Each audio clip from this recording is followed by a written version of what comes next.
can really be used to solve any problem. So we have this problem here. How many dozen donuts do you have if you have 6 donuts? So my given here is 6 donuts,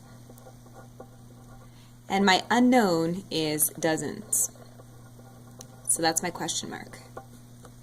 And then for my conversion factor, I think to myself, okay, what's the relationship between single donuts and dozens? Well, the relationship is 1 dozen is 12 donuts. And remember, I can always write my conversion factors both ways. And always make sure that you do. Okay?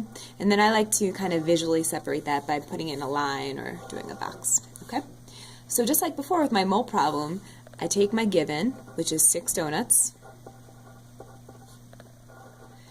and then I have to figure out, okay, which version of my conversion factor do I want to use? Well, I want donuts to cancel, and I want to end up with dozens, which means that I should use the one with donuts in the denominator, so that donuts will cancel.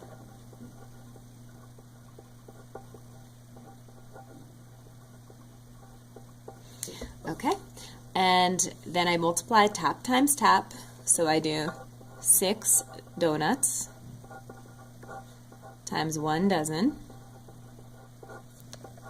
and then any number not in fraction form is over 1, so 1 times 12 donuts, 12 donuts.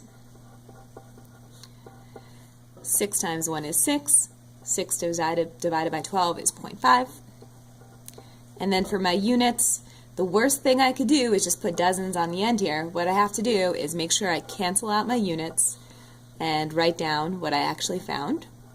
And then I check myself. Okay, dozen, and I was looking for dozens all along, so I know that I did the problem correctly.